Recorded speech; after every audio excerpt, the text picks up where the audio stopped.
24 August 1995 Dhaka Dinajpur হাইওয়ের ব্রাক অফিসের সামনে পড়ে থাকতে দেখা যায় একটা 14 বছরের মেয়ের রক্তাক্ত লাশ। তার ঠিক 2 দিন পরই মেয়েটার মৃত্যু নিয়ে দৈনিক উত্তর বাংলার সাংবাদিক মতিউর রহমান সংবাদ লিখতে শুরু করেন। কিন্তু লেখা প্রকাশের আগেই পুলিশের হায়ার অফিসিয়াল থেকে তার কাছে হুমকি আসে যেন এই মেয়েকে নিয়ে একটা কথাও প্রকাশ করা না হয়। কিন্তু কোনো কিছুর পরোয়া না করে সে লিখতে শুরু করলে পুরো পত্রিকা অফিসেরই বিদ্যুতের লাইন বন্ধ করে দেওয়া হয়। কিন্তু তাতেও তাকে আটকানো যায় না। মতিউর পাশের বাসা থেকে বিদ্যুতের লাইন ধার করে এনে সংবাদ প্রকাশ করেই ফেলে। সংবাদে লেখা ছিল এমন কিছু তথ্য যা জানার পর দেশের পুরো জায়গার মানুষ একসাথে প্রতিবাদে রাস্তায় নেমে আসে। শুরু হয় তীব্র আন্দোলন। সমগ্র দিনাজপুর জ্বলে ওঠে। মাত্র 24 ঘন্টার মাঝে আন্দোলন এমন পর্যায়ে চলে যায় যে পরিস্থিতি সামাল দিতে সরকারকে দিনাজপুরের সব জায়গায় বিজিবি নামিয়ে কারফিউ পর্যন্ত ঘোষণা করতে হয়। কিন্তু তারপরও কারফিউ উপেক্ষা করে হাজার হাজার মানুষ রাস্তায় নেমে আসে। 24-এর মতো 95-এও পুলিশ আন্দোলনরত মানুষের উপর নির্বিচারে গুলি চালায়। অফিসিয়াল রেকর্ড অনুযায়ী সেদিনই 7 জন মানুষ মারা যায় আর গুরুতর আহত হয় প্রায় 3 শতাধিক মানুষ। এতে মানুষের ক্ষোভ এমন পর্যায়ে চলে যায় এবার তারা একের পর এক দিনাজপুরের পুলিশ স্টেশন পুড়িয়ে দিতে শুরু করে। একদিনের মাঝেই পুরো শহর পুলিশ শূন্য হয়ে পড়ে। শহরবাসী বলতে শুরু করে যে পুলিশকে আর কেউ বাসা ভাড়া পর্যন্ত দেবে না।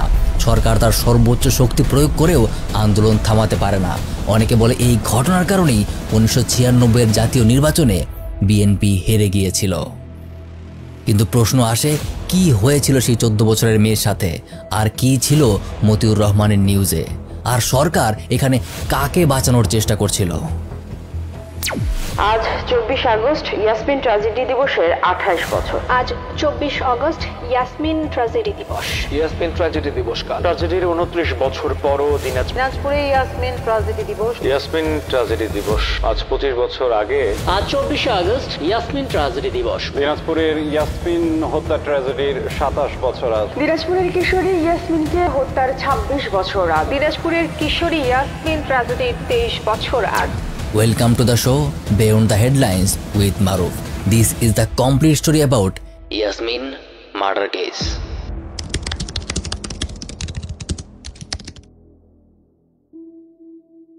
আচ্ছা, ভিডিও শুরু করার আগে একটা কথা, this video might sound political, but so before you জাজ my political view, let me make myself clear.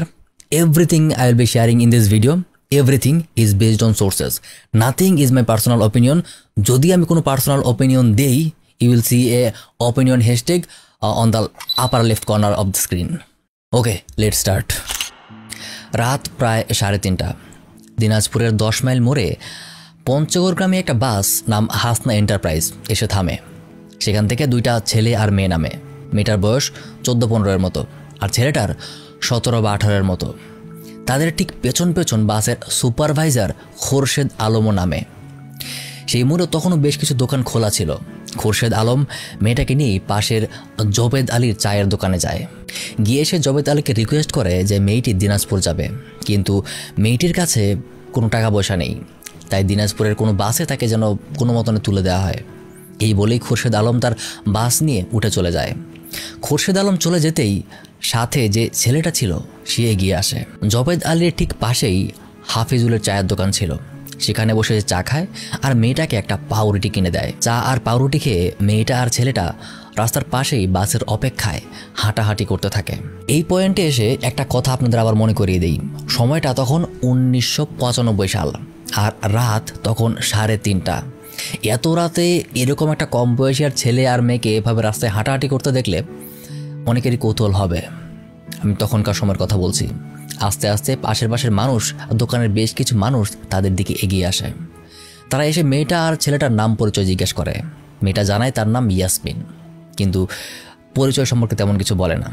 তবে ছেলেটা জানায় তার নাম জয়ন্ত কুমার। সে এইচএসসি পরীক্ষা দিয়েছে আর ঢাকার নটরডেম কলেজে ভর্তি হয়ে এখন দিনাজপুর তার নিজের বাড়িতে ফিরে যাচ্ছে। তবে উপস্থিত মানুষের ছেলেটার চেয়ে মেয়েটার উপরেই বেশি উৎসাহী ছিল। মেয়েটার ব্যাপারে জিজ্ঞাসা করলে সে বলে মেয়েটা তার কিছুই হয় না, গাড়িতেই সে প্রথম মেয়েটাকে দেখেছে। লোকজন এবার আবার জিজ্ঞাসা করে এত রাতে তারা এখানে কি করে, কোথায় যাবে, মানে this typical moral policing staff. কিন্তু ইয়াসমিন খুব বেশি কিছু একটা বলে না। সে জানায় সে দিনাজপুর যাবে, এতটুকুই। লোকজন এত রাতে কীভাবে যাবে জিজ্ঞেস করলে জয়ন্ত নিজেই আগ বাড়িয়ে বলে যে সেও দিনাজপুর যাচ্ছে, সেই মেয়েটাকে পৌঁছে দেবে, কোনো সমস্যা নেই। এখন জয়ন্ত খুব ছোট মানুষ, সবেমাত্র এসএসসি পরীক্ষা দিয়েছে, তাই জবেদ আলী এসে বলে খোরশেদ আলম তাকে দায়িত্ব দিয়েছে, তাই মেয়েটাকে সে নিজেই দিনাজপুরের বাসে তুলে দেবে। এখন এইখানে এইটা বলা জরুরি যে খোরশেদ আলমের সাথে জবেদ আলীর বেশ ভালোই পরিচয় ছিল, কারণ প্রায়ই খোরশেদ আলম তার বাস থামিয়ে এইখানে জবেদ আলীর দোকানে চা সিগারেট এসব খেতে আসতো। তো ঠিক সেই সময়ই পুলিশের একটা পেট্রোল ভ্যান পাশ দিয়ে যাচ্ছিল, গাড়িতে ছিল টোটাল 3 জন। Okay, now I want your full attention, কারণ সামনে ঘটনা অনেক কমপ্লিকেটেড হতে যাচ্ছে। সেই 3 জন পুলিশ সদস্যের নাম: 1 ASI Moinul Haque, 2 constable Abdul Sattar, 3 police ভ্যানের ড্রাইভার অমৃতলাল। দোকানের পাশে জটলা দেখে তারা 3 জন এসে জিজ্ঞাসা করে যে এখানে কি হয়েছে, এত জটলা কেন? জবেদ আলী তখন পুলিশদেরকে সব কিছু বুঝিয়ে বলে। পুলিশ ইয়াসমিনের কথা শুনে তাকে পুলিশের গাড়িতে উঠতে বলে, তারা দিনাজপুরে যাবে, তারাই তাকে দিনাজপুর পৌঁছে দেবে। কিন্তু ইয়াসমিন পুলিশের সাথে যেতে চায় না, সে বলে সে বাসেই যাবে, কিন্তু পুলিশ তাকে ধমক দিয়ে কাইন্ড অফ একটু ভয় দেখিয়ে গাড়িতে তুলে ফেলে। তখন জয়ন্ত এসে বলে সেও দিনাজপুর যাবে, সেও তার সাথে যেতে চায়, কিন্তু পুলিশ জয়ন্তকে ধমক দিয়ে না করে দেয়। সেখানে উপস্থিত লোকেরাও কিছু বলে না, কারণ পুলিশের সাথে ঝামেলা করলে আবার নিজেরই বিপদ। পুলিশ সেই ভ্যানে করে ইয়াসমিনকে তাদের সাথে করে নিয়ে চলে যায়। আর তারপর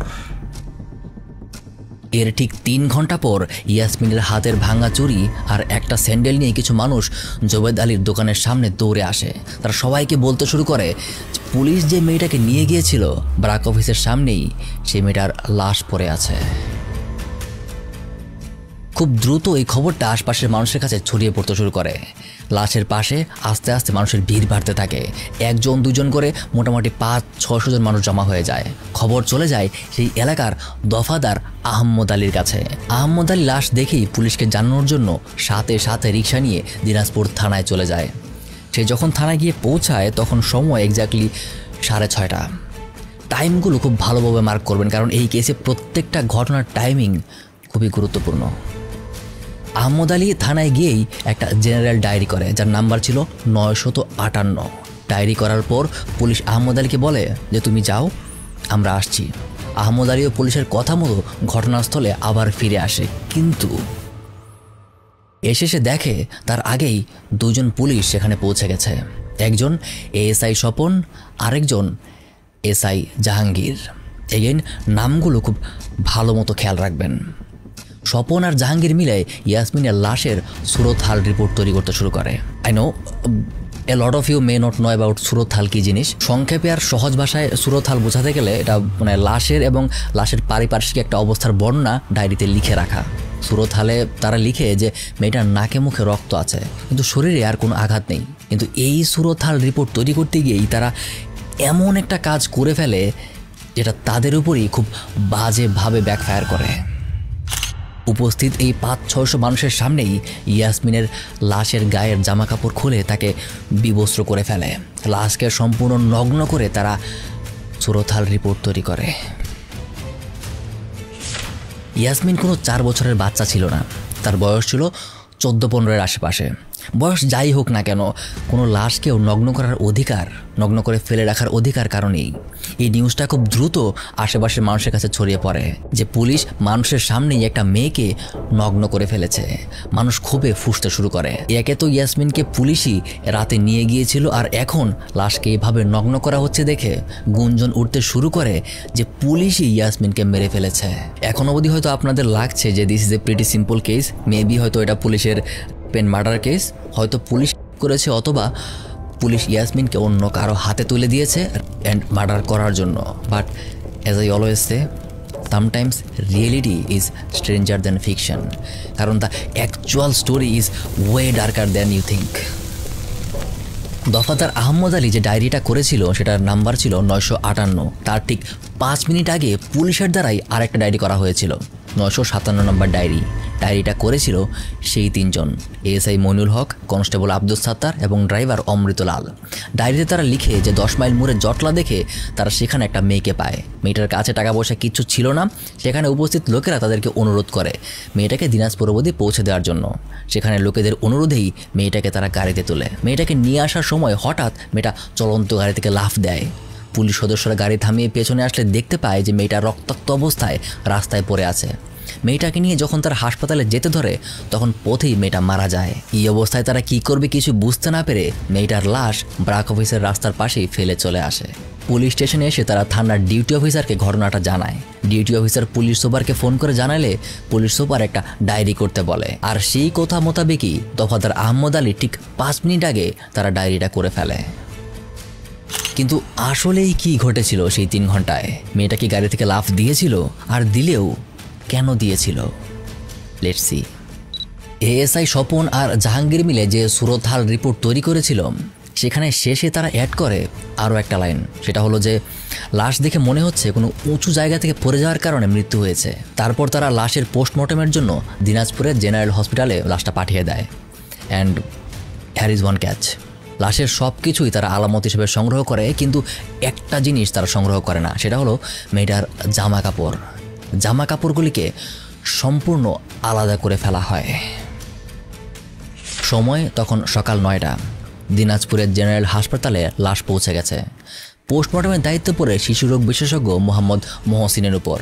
বেওয়ারিশ লাশ হিসাবে দুপুর 2টার মাঝেই তার পোস্টমর্টম হয়ে যায়। রিপোর্টে মহসিন লিখে মেয়েটার মাথায় আঘাতের চিহ্ন আছে, ফুসফুস হৃৎপিণ্ড সব কিছু স্বাভাবিক, হাতে পায়েও কিছু ছাল উঠে গেছে, হয়তোবা কোনো উঁচু জায়গা থেকে পড়ে গিয়ে মেয়েটার মৃত্যু হয়েছে।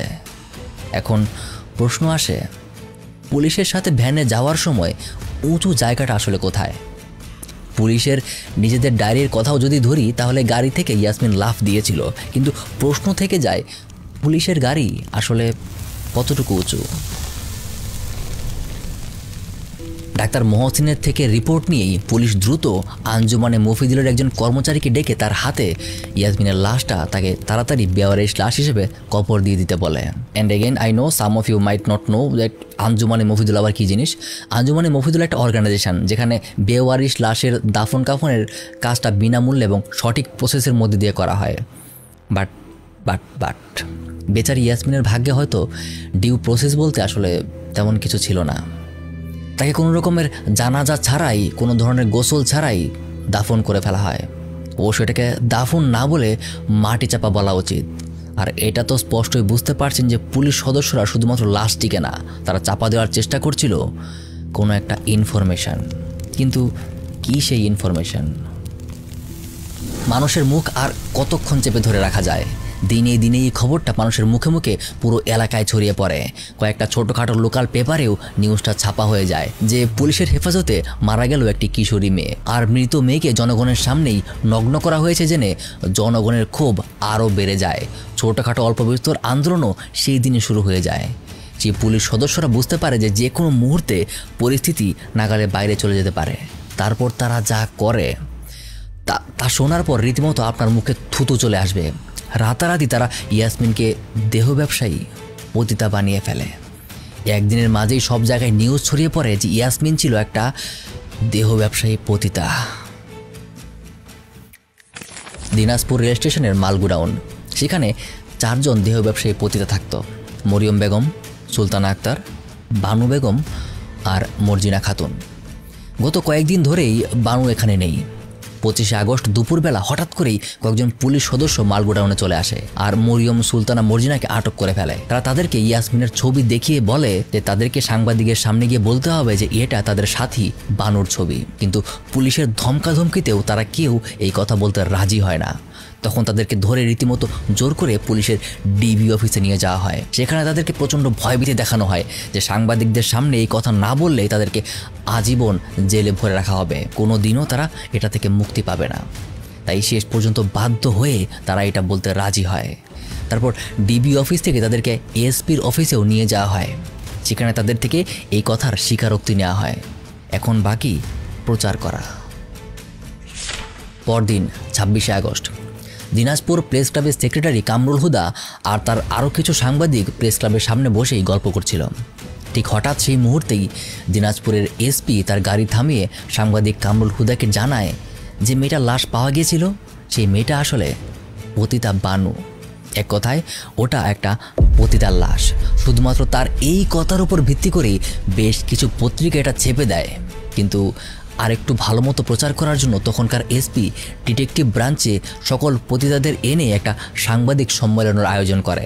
বিভিন্ন পত্রিকায় তারা ফলাও করে প্রচার করে যে রাতের বধূ বানুর লাশ উদ্ধার। এখন প্রশ্ন আসতে পারে, তাহলে অরিজিনাল বানু কোথায়? তারও তো কোথাও না কোথাও থাকার কথা। 27 আগস্ট দুপুরবেলা দিনাজপুরের রেল স্টেশনে একটা 20 বছরের মেয়ে এসে নামার সাথে সাথেই পুলিশ এসে তাকে ঘিরে ধরে এবং তাকে 54 ধারায় গ্রেফতার করে ফেলে আর গোপনে জেলখানায় বন্দি করে রাখে। আর এই মেয়েটাই ছিল বানু। অ্যান্ড এগেইন হয়তো আপনাদের মধ্যে অনেকেই 54 ধারা সম্পর্কে না জানতে পারেন। সো বেসিক্যালি 54 ধারা হলো সিআরপিসির একটা ধারা যেটা দিয়ে পুলিশ যে কাউকে কোনো ওয়ারেন্ট ছাড়াই গ্রেফতার করে ফেলতে পারে। সহজ করে বললে পুলিশ শুধুমাত্র সন্দেহের বশেই আপনাকে গ্রেফতার করতে পারে। এইটা আসলে আইন কম হাতিয়ার বেশি। এই আইনেরও একটা ব্যাক স্টোরি আছে। এই আইনটা বানিয়েছিল ব্রিটিশরা তাদের ব্রিটিশ বিরোধী আন্দোলনকে দমন করার জন্য। Okay, coming back to the topic. বানুকে আটকে রেখে সব জায়গায় তারা ইয়াসমিনের লাশকেই পতিতা বানুর লাশ হিসেবে প্রচার করতে শুরু করে। পুলিশের সেই লোকেরা হয়তো ভেবেছিল লাশকে কোনোভাবে পতিতা প্রমাণ করে গেলে জনগণের ক্ষোভ হয়তো কমে যাবে, একটা পতিতার জন্য হয়তো বা কেউ রাস্তায় নামবে না। But little did they know that was their own step, like it was নিজের পায়ে নিজেই কুড়াল মারা। 26 আগস্ট বেশ কিছু নিউজ পেপারে এই নিউজ ছাপানোর পর জনগণ পুরো উল্টোই করে বসে। কেউই এই নিউজ বিশ্বাস করে না। এই ফেক নিউজ এত বাজেভাবে তাদের উপর ব্যাকফায়ার করে যে জনতা সেই দিনই 5টা নিউজ পেপার অফিসে আগুন দিয়ে দেয়। এমনকি কাছের একটা পুলিশের ফাঁড়িতেও তারা আগুন ধরিয়ে দেয়। আন্দোলনে আস্তে আস্তে বড় হতে শুরু করে। আন্দোলনে মানুষকে মাইকিং করে যোগ দেওয়ার জন্য আহ্বান করা হচ্ছিল, কিন্তু কোতোয়ালি থানা থেকে কিছু পুলিশ এসে সেই মাইকটা ভেঙে দেয়। কিন্তু তবুও দিনাজপুরের রামনগর মোড়ে সন্ধ্যার সময় কয়েক হাজার মানুষ জমা হয়ে যায়। সেখানেই তারা ইয়াসমিনের গায়েবানা জানাজা পড়ে। জানাজা শেষে তারা সবাই কোতোয়ালি থানা ঘেরাও করে। তারপর সারা রাত তারা থানা ঘেরাও করে রাখে। থানার সামনেই পুলিশের সাথে জনগণের কয়েক দফা সংঘর্ষ হয়, কিন্তু পুলিশের দ্বারা ইয়াসমিনের হত্যার প্রতিবাদে থানার সামনে বিক্ষোভ চলতেই থাকে। 27 তারিখ পরিস্থিতি আরও ভয়াবহ হয়ে ওঠে। এইবার আরও 4টি পুলিশের ফাঁড়ি জ্বালিয়ে দেওয়া হয়। পুলিশের 4টি ভ্যান আগুনে পুড়িয়ে দেওয়া হয়। স্থানীয় বিভিন্ন সংগঠন সবাই প্রতিবাদ করতে শুরু করে। সরকারি অনেক অফিসে আক্রমণ করা হয়, এমনকি উপজেলা ইউনোর অফিস পর্যন্ত ভাঙচুর করা হয়। সুযোগে কাস্টমস অফিসের মালামাল পর্যন্ত সবকিছু লুট করে সেখানে আগুন লাগিয়ে দেওয়া হয়। এমন অবস্থা দেখে সরকার একদম ফুল কারফিউ জারি করে, কিন্তু কারফিউকে কেউ আমলে নেয় না। বিক্ষোভ মিছিল আন্দোলন যেন আরো বাড়তেই থাকে। লোকজন এমনই বিক্ষুব্ধ ছিল যে তারা মিছিল তো করেছেই, পুলিশ ফাঁড়িতে আগুনও দিয়েছিল। আন্দোলনের দিনগুলো খুব ভয়াবহ ছিল। যেমন আমরা 71 দেশ স্বাধীন করি, ঠিক সেই ধরনেরই একটা চরম আন্দোলন হয় সারা দেশে। আমি অনির্দিষ্ট সময়ের জন্য সে সময় হরতাল আহ্বান করেছিলাম। হরতালে সাড়া দিয়ে জনগণ রাস্তায় নেমে এসেছিল। আন্দোলনের সবচেয়ে ভালো বর্ণনা পাওয়া যায় মাহবুব আলীর একটা লেখা থেকে।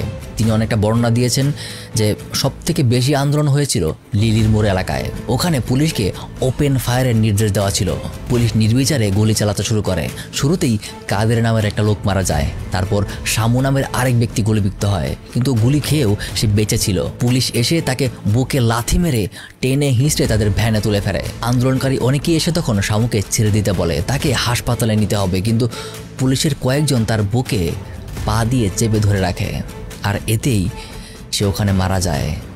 তারপর বস্তির একটা শিশুও গুলিবিদ্ধ হয়ে মারা যায়। এভাবে এক এক করে মারা যায় টোটাল 7 জন, যাদের মাঝে শুধুমাত্র এই 3 জনেরই সঠিক তথ্য পাওয়া যায়। বাকিদের লাশও গুম করে ফেলা হয়েছে, তাদের কোনো খবরই কোথাও পাওয়া যায় না। এই 7 জনের সংখ্যাটা যে কতটুকু সত্যি সেটা নিয়েও অনেকের সন্দেহ আছে। তবে আহত হয়েছিল কম করে হলেও 300 মানুষ।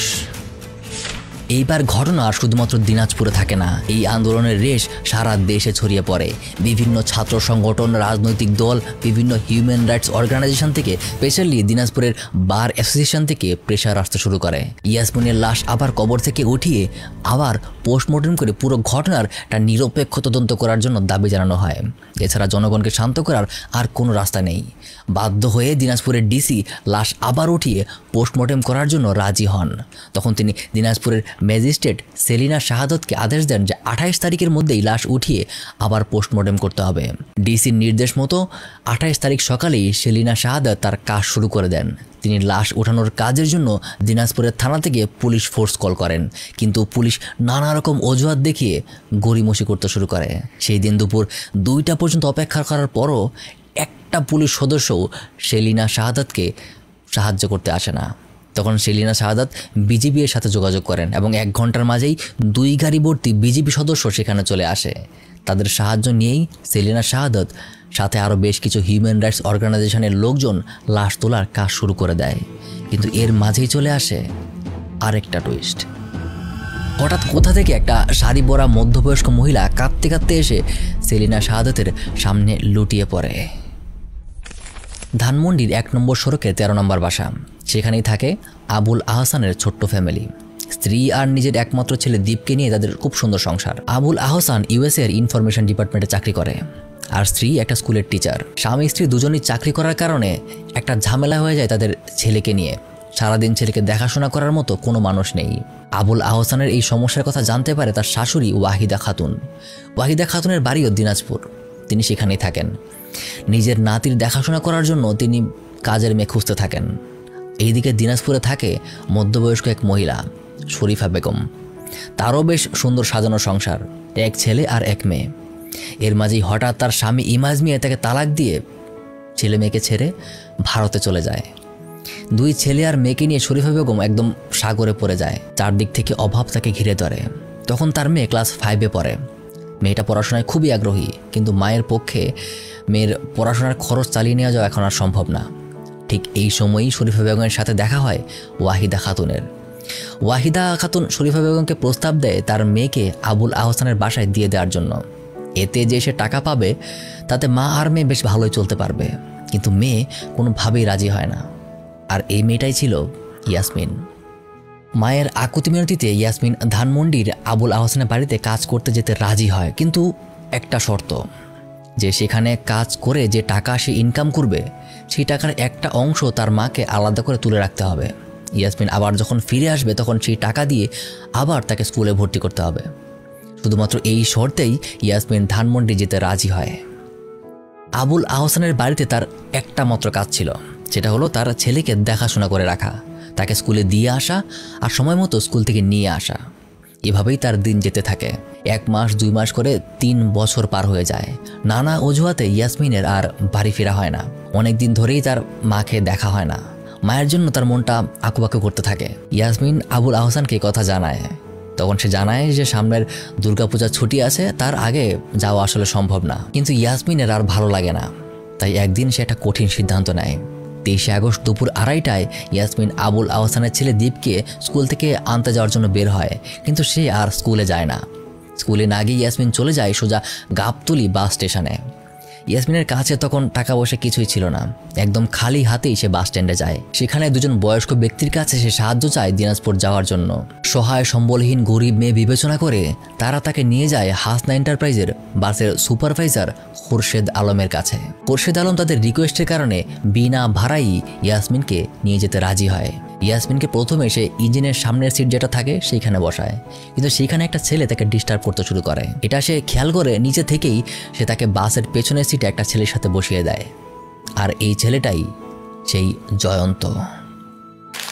আর তারপর কি হয়েছিল ইউ অলরেডি নো দ্যাট। নিজের মেয়ের নিখোঁজ হবার খবর পৌঁছে যায় শরীফা বেগমের কাছেও। এদিকে আবার একই বয়সী একটা মেয়ের লাশ পাওয়া গিয়েছে, এটা নিয়ে দিনাজপুর উত্তাল। শরীফা বেগমের মনটা কেমন জানি করতে শুরু করে। সে দৌড়ে ছুটে যায় ওয়াহিদা খাতুনের কাছে। সেখানে ওয়াহিদা খাতুনের ছেলে কামরুল তাকে নিয়ে যায় একটা পত্রিকা অফিসে। সেখান থেকে এসে জানতে পারে যে সেলিনা শাহাদাত শেখ জাহাঙ্গীর কবরস্থানে সেই মেয়েটার লাশ উঠাচ্ছে। এইটা যেন তার নিজের মেয়ে না হয়, শুধুমাত্র এই 1 ফুট আশা নিয়ে শরীফা বেগম ছুটে যায় সেই কবরস্থানে। এসে সেলিনা শাহাদাতের সামনে লুটিয়ে পড়ে কাঁদতে শুরু করে। একবার সে লাশের মুখটা দেখতে চায়, আর লাশের মুখটা খোলা মাত্রই শরীফা বেগমের পায়ের নিচ থেকে মাটি সরে যায়। তার সামনেই তার মেয়ের বিভৎস বিকৃত লাশ পড়ে আছে। শরীফা বেগমের আর্তনাদে পুরো কবরস্থান কেঁপে ওঠে। সেলিনা শাহাদাত তাকে শান্ত করে তার কাজ শুরু করে। লাশ উঠিয়ে আবার নতুন করে লাশের সুরতহাল করা হয়। তারপর আবার নতুন করে পোস্টমর্টেমের জন্য দিনাজপুর হাসপাতালে পাঠিয়ে দেওয়া হয়। এবার তিনি পোস্টমর্টেমের জন্য শক্তিশালী একটা মেডিকেল টিম তৈরি করেন।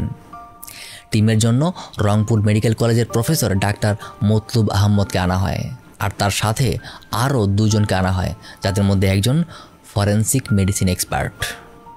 কিন্তু এই মেডিকেল বোর্ড গঠন এবং তাদের দিনাজপুর অফিসিয়াল প্রসেসের মধ্যে নিয়ে আসতেই লেগে যায় আরও 2 দিন। এই 2 দিন লাশটা দিনাজপুর মেডিকেলের ডেড হাউসে ফ্রিজিংয়ে সিলগালা রুমে রাখা ছিল। 30 আগস্ট বিকাল 4টা শুরু হয় নতুন এই মেডিকেল বোর্ডের পোস্টমর্টেমের কাজ। কিন্তু পোস্টমর্টেম শেষে ডাক্তাররা এমন একটা নির্মম আর ভয়াবহ কিছু তথ্য দেয়, যা জানার পর যে কোনো সুস্থ মানুষেরও আত্মা কেঁপে উঠবে। তারা বর্ণনা দেয় মেয়েটার জিহ্বা তার দাঁত দিয়ে কামড়ে ধরা ছিল, সেই সাথে গলায় আর ঘাড়েও ক্ষতচিহ্ন আছে। স্পষ্টই বোঝা যায় যে তাকে গলা টিপে মেরে ফেলা হয়েছে। তার চেয়েও ভয়াবহ তথ্য, ইয়াসমিনের প্রাইভেট পার্টটা স্বাভাবিকের চেয়ে 3 আঙ্গুল পরিমাণ প্রশস্ত অবস্থায় পাওয়া যায়, আর সেখানে রক্ত জমাট বাঁধা অবস্থায় ছিল। মাথার পেছনেও গুরুতর আঘাতের চিহ্ন আছে। ফাইনাল রিপোর্টে মেডিকেল বোর্ড বলে ইয়াসমিনকে প্রথমে ধর্ষণ করা হয়, মৃত্যুর জন্য তার মাথায় আঘাত করা হয়, আর তাতে মৃত্যু না হলে তাকে গলা টিপে মেরে ফেলা হয়। এদিকে 28, 29, 30 আগস্ট আন্দোলন আর জনবিক্ষোভ বাড়তেই থাকে। আন্দোলনে মৃত মানুষের লাশ গুম করা, পুলিশের গুলিতে বস্তির শিশুর মৃত্যু, তার উপর ইয়াসমিনকে পতিতা বানানোর চেষ্টা, এসব কারণে মানুষের ক্ষোভ এতটাই বেড়ে যায় যে মানুষ রীতিমতো পুলিশকে দেখলেই শত্রু ভাবতে শুরু করে। হয়তো এই কারণেই সেলিনা শাহাদাতের পুলিশকে কল করার পরেও কোনো পুলিশ তাকে সাহায্য করতে নিজের ইউনিফর্ম পরে কবরস্থানে যাওয়ার সাহস পায়নি। দিনাজপুর 3 দিন কোথাও একটা পুলিশ সদস্যকেও রাস্তায় দেখা যায়নি। পুরো জেলাটাই যেন সম্পূর্ণ পুলিশ শূন্য হয়ে পড়ে। পুলিশের বদলে সব জায়গায় বিজিবি ডিউটি পালন করতে থাকে। দিনাজপুর জেলার পুলিশ সুপারকে বদলি করে ফেলা হয়, সেই সাথে কয়েকটা থানার 105 জন পুলিশকেও বদলি করে ফেলা হয়। But here is one catch, existing government এইখানেই খুব বড় একটা ভুল করে বসে। সরকার থেকে একটা প্রেস নোট রিলিজ করা হয়। প্রেস নোটে তারা অভিযুক্ত পুলিশ সদস্যদের বাঁচানোর চেষ্টা করে। সেখানে পুলিশ সদস্যদের ডায়েরি, অর্থাৎ সেই 957 নম্বর ডায়েরির কথাই লেখা হয় যে ইয়াসমিনের মৃত্যুর কারণ পুলিশের ভ্যান থেকে লাফিয়ে পড়া। And this is not over. সেই এলাকার এমপি খুরশিদ জাহান হক একটা কথাও এই টপিক নিয়ে বলেনি। She was totally silent on this topic, না ইয়াসমিনকে নিয়ে, না আন্দোলনে মারা যাওয়া মানুষদেরকে নিয়ে। এই কারণেই দিনাজপুরের বার অ্যাসোসিয়েশন থেকেও তাকে অবাঞ্ছিত ঘোষণা করা হয়েছিল। চেহারা দেখে you might have already guess that she is the sister of former prime minister Khaleda Zia. ওই সময়টাতে খালেদা জিয়া বেইজিংয়ে জাতিসংঘের বিশ্ব নারী সম্মেলনে চলে যায়, যেখানে মানুষ আশা করেছিল তিনি দিনাজপুরে যাবেন, ইয়াসমিনের মা আর আন্দোলনে মারা যাওয়া মানুষের পরিবারের পাশে দাঁড়াবেন। কিন্তু তিনি তা না করে বেইজিংয়ে আন্তর্জাতিক নারী সম্মেলনে যোগ দিতে চলে যান, যার কারণে তাকে নিয়ে প্রচুর সমালোচনা করা হয়। আর এই সমালোচনার সুযোগ শেখ হাসিনাও নিয়েছিলেন। খালেদা জিয়া দিনাজপুরে না গেলেও শেখ হাসিনা ঠিকই দিনাজপুরে যান। সেখানে তিনি বিরোধী দলের নেত্রী হিসেবে সরকারের অনেক সমালোচনা করেন। এটা নিয়ে আমার কিছু পার্সোনাল অপিনিয়ন আছে, which I will be giving letter in this video. তো লেটস কন্টিনিউ। সরকারের নির্লিপ্ততা, গা বাঁচানোর চেষ্টা, সেই সাথে বিরোধী দলগুলোর তীব্র সমালোচনা আন্দোলনকে প্রচণ্ড রকম ফুয়েলিং করতে শুরু করে। কোনোভাবেই পরিস্থিতি শান্ত হচ্ছে না দেখে রাজশাহী বিভাগীয় কমিশনার ঘোষণা দেন যে দিনাজপুরের পুলিশ সুপার, ডিসি, কোতোয়ালি থানার যত পুলিশ সদস্য আছে সবাইকে প্রত্যাহার করা হবে আর দোষী পুলিশদেরকে গ্রেফতার করা হবে। আর এই ঘোষণার পর পরিস্থিতি ধীরে ধীরে শান্ত হতে শুরু করে। শুরু হয় কেসের কার্যক্রম। কিন্তু কেসের মাঝেও আসামিরা এমন কিছু করে যা শুনলে আপনি রীতিমতো অবাক হয়ে যাবেন। ইয়াসমিনের ধর্ষণে পুরোটা দোষ ঢেলে দেওয়া হয় জয়ন্তর ঘাড়ে। হ্যাঁ, ইয়াসমিনের সাথে একই বাসে জার্নি করা সেই কলেজের ছেলে জয়ন্ত। বগুড়া জোনের CID officer ASP Mahfuzur Rahman এই কেসের তদন্তভার গ্রহণ করেন। তিনি 44 জন সাক্ষীর জবানবন্দি নিয়ে টোটাল 9 জনকে আসামি করে মামলা তদন্ত চালিয়ে নিয়ে যান। এই 9 জনের মাঝে দিনাজপুরের পুলিশ সুপার থেকে শুরু করে পোস্টমর্টেম করা রিপোর্টের ডাক্তার, এএসআই জাহাঙ্গীর, ইয়াসমিনের লাশকে জনসমক্ষে নগ্ন করে সুরতহাল তৈরি করা স্বপন কুমার পর্যন্ত একদম সবাই ছিল। অ্যাজ ইউ নো, আমাদের জাস্টিস সিস্টেমটা অনেক স্লো একটা প্রসেস, তাই সব কিছুই অনেক স্লো চলতে শুরু করে। বিচার প্রক্রিয়া আরেকটু ফাস্ট করার জন্য হাইকোর্টের নির্দেশে মামলাটা তখন দিনাজপুর থেকে রংপুরে ট্রান্সফার করা হয়। যখন ট্রান্সফার করা হয় তখন সময়টা 20/8/1996। হ্যাঁ, ইতিমধ্যে 1 বছর পার হয়ে গেছে। এর মাঝে বেশ কিছু আইনি ঝামেলাও চলে আসে, যার কারণে আসামিদেরকে 2টা গ্রুপে ভাগ করে 2টা আলাদা কোর্টে আলাদা আলাদা চার্জশিট তৈরি করে তাদের বিচারের ব্যবস্থা করা হয়। ফাইনালি অনেক চড়াই উতরাই শেষে মামলার কোর্ট হিয়ারিং শুরু হয়। কিন্তু কোর্ট হিয়ারিংয়ে প্রধান 3 জন আসামি যা বলে তাতে পুরো মামলার ঘটনাই ঘুরে যায়। দে কালেকটিভলি সে দ্যাট 23শে আগস্ট রাতে তারা 10 মাইল মোড়ে যায়নি, তাদের কোনো পেট্রোল রেডি ছিলই না, না তারা দিনাজপুরে আসছিল, না তারা কোনো মেয়েকে মাঝপথে উঠিয়েছে। আই নো আপনারা এখন ভাবতেছেন তাইলে এতক্ষণ কি শুনলাম। আই বলেছে reality is often stranger than fiction. 25শে নভেম্বর 1996 রংপুরের নারী ও শিশু নির্যাতন দমন বিশেষ আদালতে জজ আব্দুল মতিন এই মামলার সাক্ষ্য গ্রহণ শুরু করেন। এই কোর্টের প্রধান আসামি সেই 3 জন অভিযুক্ত পুলিশ সদস্য। বাকিদের বিচার হবে অন্য কোর্টে। এবার সাক্ষী টোটাল 44 নয় 54 জন। এক এক করে তাদের বিরুদ্ধে সাক্ষী আসতে শুরু করে। সেই চায়ের দোকানদার জবেদ আলী থেকে শুরু করে পতিতা মরিয়ম, মর্জিনা, সুলতানা, অলমোস্ট সবার সাক্ষী আসামিদের বিরুদ্ধে যেতে শুরু করে। বাট এইখানে সবচেয়ে মেজর রোল প্লে করে সুকুমনির স্টেটমেন্ট। তখনও সকাল হয়নি, ভোরের আলো ফোটেনি। বাড়িতে টয়লেটের ব্যবস্থা না থাকায় জঙ্গলের ঝোপের ধারেই বাথরুম করতে বসেছিল সাঁওতাল সুকুমনি। ঝোপের আড়াল থেকে সে দেখতে পায় 3 জন পুলিশ সদস্যকে। একটা বস্তার মতো কিছু একটা ধরাধরি করে গাড়ি থেকে নামিয়ে রাস্তার ধারে তারা ফেলে দেয়, তারপর সোজা চলে যায়। এই একটা স্টেটমেন্টই সেই পুলিশের পুরো কথার ক্লোজার টেনে দেয়। এবার তারা তাদের করা ডায়েরি 907 নম্বর ডায়েরি, সেই কথাটাই রিপিট করতে শুরু করে যে মেয়েটিকে তারা উঠিয়েছিল কিন্তু মেয়েটি গাড়ি থেকে লাফিয়ে পড়ার কারণে মারা যায়। I really wonder how much stupid they are. যেখানে নিজেরাই ডায়েরি করেছে সেখানে নিজেরা একদম সেখানে ছিলই না, কোনো মেয়েকে ওঠায়নি, এইসব বলে কিভাবে?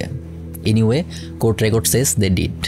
তাদের এই গাড়ি থেকে লাফিয়ে পড়া থিওরির কাউন্টার দিতে আসে ডক্টর মতলুব আহমেদ। তিনি বলেন the death was due to asphyxia followed by intracranial haemorrhage as a result of throttling followed by head injury and also she was raped which was antemortem and homicidal in nature. Even প্রথম পোস্টমর্টেমের রিপোর্টেও অর্থাৎ doctor মোহসিনের রিপোর্টেও এই তথ্য পাওয়া যায় ইয়াসমিনের 2 পায়ের গোড়ালিতে 1 ইঞ্চি পরিমাণ ঘষার কারণজনিত আঘাত ছিল। আর এইরকম ক্ষত শুধুমাত্র চিৎ করে শুইয়ে গলা টিপে মারার সময় হতে পারে। জীবন বাঁচানোর জন্য মরণাপন্ন মানুষ তখন মাটিতে পা আঁচড়ায়। পোস্টমর্টমে লেখা প্রত্যেকটা ইঞ্জুরির কোনোটাই আসলে গাড়ি থেকে লাফিয়ে পড়লে কখনোই হবে না। পাশাপাশি তার প্রাইভেট পার্টে 3 আঙ্গুল পরিমাণ ফাঁকা জায়গা হয়ে গিয়েছিল। এবার আসামিরা তাদের লাস্ট কার্ডটা প্লে করে, সমস্ত দোষ চাপিয়ে দেয় জয়ন্তর উপর। তারা বলে গাড়িতেই জয়ন্ত ইয়াসমিনকে করেছে। তবে তাদের এই কথা ধোপে টিকে না, কারণ বিচারক নিজেই বলে গাড়িতে কোনো ফিজিক্যাল ইন্টারকোর্স হয়ে থাকলে সেটা অবশ্যই উভয়ের সম্মতিতে হওয়া সম্ভব, আর সম্মতি হলে কখনো এই ধরনের ক্ষত হয়ে থাকবে না। তর্ক সাপেক্ষে যদি ধরেও নেওয়া যায় যে জয়ন্ত করেছিল, তাহলে এই ক্ষত নিয়ে ইয়াসমিনের পক্ষে এত দূর জার্নি করা সম্ভব না। আর সাক্ষীরাও বলেছে বাস থেকে নামার পর জয়ন্ত আর ইয়াসমিন একসাথেই ছিল। জয়ন্ত ধর্ষণকারী হলে অবশ্যই এটা হতো না। এই সব কিছু বিবেচনা করে বিচারক আব্দুল মতিন তার রায়ে বলেন যে টোটাল 7 জন সাক্ষী বলেছে যে পুলিশ সদস্যদেরকে তারা ইয়াসমিনকে উঠিয়ে নিয়ে যেতে দেখেছে, তবে কেউই সরাসরি তাকে হত্যা করতে দেখেনি। তবে সাক্ষী সুকুমনি ভোরবেলা তাদেরকে লাশটা ফেলে দিতে দেখেছে। এছাড়াও সকল সাক্ষ্য প্রমাণ, পোস্টমর্টেম রিপোর্ট মিলিয়ে দেখা যায় এই 3 জন আসামি ছাড়া অন্য কারো পক্ষে এই কাজ করা সম্ভব না। কিন্তু প্রশ্ন থেকেই যায় যে ধর্ষণ যদি করেও থাকে সেটা করেছে কোন জায়গায়, প্লেসটা কোথায় ছিল? Where did they actually committed that heinous crime? স্কুলের একটা বাচ্চা ছেলে 25 আগস্ট তার স্কুলের মাঠে খেলাধুলা করছিল। খেলতে খেলতে হঠাৎ সে একটা স্যান্ডেল খুঁজে পায়। স্কুলটা ছিল সাধনা আদিবাসী সরকারি প্রাথমিক বিদ্যালয়। কেউ খেয়াল করেনি যে ইয়াসমিনের লাশের পাশে শুধুমাত্র তার একটা স্যান্ডেল, আর একটা স্যান্ডেল নেই। এই স্যান্ডেলটাই খুঁজে পায় সেই স্কুলের বাচ্চা। প্রশ্ন আসে যে ইয়াসমিনের লাশ রাস্তার পাশে পড়ে থাকলো, কিন্তু তার শুধুমাত্র একটা স্যান্ডেল স্কুলের মাঠে কিভাবে গেল? উত্তর, ইয়াসমিনকে তারা ধর্ষণ করেছিল সেই স্কুলের ভেতরে। শুধুমাত্র স্যান্ডেল না, স্কুলের এখানে রক্তের দাগ আর ভাঙা চুরিও পাওয়া যায়, যা সবই ইয়াসমিনের ছিল। আর সবচেয়ে স্ট্রং আর্গুমেন্ট হলো আসামি পক্ষ তাদের পক্ষে একটা সিঙ্গেল সাক্ষীও আনতে পারেনি। তাই সব কিছু বিবেচনা করে বিচারক আব্দুল মতিন রায় দেন তাদের প্রত্যেককে আমৃত্যু ফাঁসি কাষ্ঠে ঝুলিয়ে মৃত্যুদণ্ড কার্যকর করতে হবে। আর এই রায় দেওয়া হয় 31শে আগস্ট 1997 সালে, অর্থাৎ ঘটনার প্রায় 2 বছর পর। But the story is not over yet. Appeal এখনও বাকি। 3 জনই রায়ের বিরুদ্ধে হাইকোর্টে আপিল করে, কিন্তু হাইকোর্ট আগের সিদ্ধান্তই বহাল রাখে, অর্থাৎ আপিলে তাদের কোনো লাভ হয় না। তারপর হাইকোর্টে সেই রায়ের বিরুদ্ধেই তারা সুপ্রিম কোর্টের অ্যাপিলেট ডিভিশনে আবার আপিল করে। এর মাঝে ড্রাইভার অমৃতলাল জেলেই মারা যায়। অ্যাপিলেট ডিভিশনও বাকি 2 জনের মৃত্যুদণ্ডই বহাল রাখে। এবার একদম লাস্ট রায়, রাষ্ট্রপতির কাছে প্রাণ ভিক্ষা চাওয়া। কিন্তু রাষ্ট্রপতিও তাদের এই ঘৃণ্য কাজের জন্য প্রাণ ভিক্ষা দেন নাই। ফাইনালি 2004 সালে, ঘটনার প্রায় 9 বছর পর এসআই মাইনুল আর কনস্টেবল আব্দুল সাত্তারের ফাঁসি কার্যকর হয়। কিন্তু বাকিদের আসলে শাস্তি বলতে তেমন কিছুই হয় না। স্বরাষ্ট্রমন্ত্রী পুলিশ সদস্যদের পক্ষ নিয়ে প্রেস নোট রিলিজ করে পুলিশের সাফাই গিয়েছিল। ইয়াসমিনকে বানিয়েছিল পতিতা, ডাক্তার দিয়েছিল মিথ্যা সার্টিফিকেট, দিনাজপুরের পুলিশ সুপার আন্দোলনকারীদের উপর গুলি চালানোর নির্দেশ দিয়েছিল। অভিযুক্ত পুলিশ সদস্যদের শাস্তি হলেও এদের কিন্তু কারো কোনো শাস্তি হয়নি। আন্দোলন না করলে হয়তো এগুলোও হতো না। একটা মেয়ের বিচারের জন্য আরও 60টা প্রাণ দিতে হয়, বাট স্যাডলি সেই 60টা প্রাণের বিচার কিন্তু আজও হয়নি। কিন্তু কি হয়েছে জানেন? সেই 7 জনের মাঝে সিরাজ নামের একটা গরিব রিক্সাওয়ালা ছিল। তার পরিবারের জন্য জনগণের থেকে ডোনেশন তুলে 1996 সালে একটা সঞ্চয়পত্র কেনা হয়েছিল, কিন্তু সেটাও 2004 সালে দিনাজপুরের জাতীয় সঞ্চয় ব্যুরোর 2 অফিসার গোপনে 1,88,000 টাকা আত্মসাৎ করে ফেলে। বাকি মৃতদের পরিবারের জন্য সরকার অনেক কিছু করার প্রমিস করেছিল, যার একটাও পূরণ হয়নি। যেমন আন্দোলনে নিহত শামুয়ের স্ত্রী ঠিক এই কথা বলে, সরকার আমাকে প্রতিশ্রুতি দিয়েছিল যে আমার কর্মসংস্থানের একটা ব্যবস্থা করবে, সেটাও তারা বাস্তবায়ন করতে পারেনি। এক কথায় সত্যি বলতে সেই 3 জন পুলিশ সদস্যদের ফাঁসি ছাড়া বাকি কারোরই তেমন কিচ্ছু হয়নি। অনেককে বদলি করা হয়েছে, অনেককে বরখাস্ত করা হয়েছে, কিন্তু এগুলো কি যথোপযুক্ত শাস্তি? যেখানে বিচারকের রায়ে স্পষ্ট উল্লেখ ছিল স্থানীয় প্রশাসনের উপর থেকে নিচ পর্যন্ত অলমোস্ট প্রত্যেকেই ঘটনা ধামাচাপা দেওয়ার জন্য আপ্রাণ চেষ্টা করেছে, but barely anything happen to them. আর সেই মামলাগুলি এখনও চলমান আছে। It's been 29 years, but those cases are still pending. এরই সাথে ইয়াসমিনের murder case closes here. But the video is not over yet. মানে officially it's over, you can skip now if you want, but you will miss some additional info. এখন আমি এই case সম্পর্কে কিছু additional info দেবো, সাথে আমার ব্যক্তিগত কিছু মতামত আর আমার কেস রিসার্চ প্রসেসের কিছু গল্প বলবো। Let's start. 2023 সালে প্রথম আলোতে একটা নিউজ বের হয়, যেখানে টাইটেল থাকে সুমন ধর নামের একজন ডিরেক্টর ইয়াসমিনের এই ঘটনাটা নিয়ে একটা সিনেমা বানাবে। নাম আমি ইয়াসমিন বলছি। সিনেমার অ্যাক্ট্রেস হিসেবে ঠিক করা হয় বিদ্যা সিনহা মিমকে। এই নিউজের পর থেকে ডিরেক্টর সুমন আর মিমের নাম্বারে কয়েকটা আননোন নাম্বার থেকে কল আসতে শুরু করে। শুরুতে ইগনোর করলেও পরে কথা বলে জানা যায় নাম্বারটা ডিবি হারুনের। ডিবি হারুন এবং জায়েদ খান মিলে সিনেমা বানানোর বিরোধিতা করতে শুরু করে। সুমন ধর আর মিম দুজনকেই ডিবি অফিসে নিয়ে ডিরেক্টলি বলে দেওয়া হয় যে এই সিনেমা করা যাবে না, কারণ এতে পুলিশের ভাবমূর্তি নষ্ট হবে। এই কেস বাংলাদেশের ইতিহাসে একটা ল্যান্ডমার্ক কেস। আমার মধ্যে এই কেসটা যতটা না রেপ অ্যান্ড মার্ডার কেস, তার চেয়ে অনেক বেশি পলিটিক্যাল কেস। বাংলাদেশের পলিটিক্যাল হিস্ট্রি আপনি যদি দেখেন, আপনি দেখবেন সরকারকে বিব্রত করার মতো কিছু পেলেই অপোজিশন পার্টিগুলো উঠে পড়ে লাগে। বেশিরভাগই আসলে জাস্টিস সিক করাটা আসলে মুখ্য উদ্দেশ্য থাকে না, থাকে রাজনৈতিক ফায়দা হাসিল করার চেষ্টা। ইয়াসমিনের কেসেও আপনি ঠিক তেমনটাই দেখবেন। ইয়াসমিনের ভাইয়ের হাতে ঠিক এইভাবে একটা পোস্টার ধরিয়ে দিয়ে তারা প্রচারণাও চালিয়েছিল। আর এইদিকে সরকারের তো ভুলের অভাব ছিল না। অবশ্য আমি এগুলোকে ভুল বলবো না, এগুলো আসলে এক ধরনের অপরাধ বললেই বেটার। হয়তো এই কারণেই 1996-এর ফাইনাল নির্বাচনে বিএনপি হেরে যায়। Anyway, this video doesn't intend to create hatred on police department. আমি ব্যক্তিগতভাবে জেনারেলাইজেশন একদম পছন্দ করি না। ব্যাড কপস যেমন এক্সিস্ট করে, তেমন গুড কপসও এক্সিস্ট করে। সো পুলিশ মানেই খারাপ এই ধরনের মন মানসিকতা আসলে আমাদের তৈরি করা উচিত হবে না। আর কিছু কথা আসলে একদম না বললেই না, এই ভিডিওর বেশিরভাগ ইনফরমেশন সংগ্রহ করা হয়েছে এই বইটা থেকে, কিন্তু এই বইটা আপনি এখন কোথাও পাবেন না। তাহলে প্রশ্ন আসে যে আমি কিভাবে পেলাম? যখন আমি কেস রিসার্চ শুরু করি তখন দেখি অনলাইনে ইনফরমেশনের অনেক কমতি আছে, আর বেশ কিছু ইনফরমেশন আসলে পরস্পর সাংঘর্ষিক। তো এই ঘটনার উপর আমি তখন বই খুঁজতে শুরু করি, অ্যান্ড লাকিলি বইটা পেয়েও যাই। কিন্তু যখন অর্ডার করি তখন কারো কাছে আসলে বইটা অ্যাভেলেবল নাই। রকমারি, প্রথমা, ই বইঘর সব জায়গায় আমি বই খুঁজি, কিন্তু কোথাও এই বইটা নাই। বাধ্য হয়ে গেলাম নীলক্ষেতে প্রায় 30-40টা দোকান খোঁজার পরেও একটা সিঙ্গেল দোকানও বইটা দিতে পারে নাই। তো লাস্টে একমাত্র একটাই অপশন, সেটা হলো যে প্রকাশনী। তাই পরদিন আমি গেলাম প্রকাশনীর কাছে, কিন্তু তারাও বই দিতে পারে না, তাদের কাছে বই নেই। কিন্তু আমি তাদের কথা বিশ্বাস করি নাই, কারণ প্রকাশনীর কাছে বইয়ের একটা কপিও থাকবে না এটা সম্ভব না। তাই 2 দিন পর আবার আমি প্রকাশনীতে যাই। এবার তাদের অনেক রিকোয়েস্ট করতে শুরু করি যে আঙ্কেল রিসার্চের জন্য আমার বইটা লাগবে, প্লিজ বইটার একটা সিঙ্গেল কপি থাকলে দেন, আমার বই লাগবে না, আমি জাস্ট বইয়ের ছবি তুলে নিয়ে যাব। আমি এই ছবির জন্য বইয়ের 10 গুণ দাম দিতে প্রস্তুত আছি, আপনি শুধুমাত্র বইয়ের একটা ছবি তোলার ব্যবস্থা করে দেন। তো ফাইনালি এত রিকোয়েস্টের পর একজন গিয়ে গোডাউন থেকে একটা বই বের করে আনে আর বলে যে এই একটাই কপি আছে, যেন আমি ছবি তুলে নিয়ে যাই। তো আমি তাদের অফিসে বসি, পুরোটা বইয়ের ছবি তুলে নিয়ে আসি। তারপর সম্মানস্বরূপ আঙ্কেলকে আমি কিছু টাকা দেওয়ার চেষ্টা করেছিলাম, কিন্তু আমার কাছ থেকে তিনি 1 পয়সাও নেন নাই। আঙ্কেলকে অসংখ্য ধন্যবাদ। যদি তিনি বই না দিতেন আসলে তখন এই ভিডিওটা আসলে কোনোভাবেই সম্পূর্ণ করা যাইতো না, অনেক ইনফরমেশনে ঘাটতি থাকতো। সো ফাইনালি থ্যাঙ্কস এ লট এত বড় ভিডিওটা শেষ পর্যন্ত দেখার জন্য। এই শর্টস আর রিলসের যুগে এত বড় ভিডিও দেখার মতো অ্যাটেনশন স্প্যান আসলে সবার থাকে না। So you are really special. Hope to see you soon with another case. আল্লাহ হাফেজ।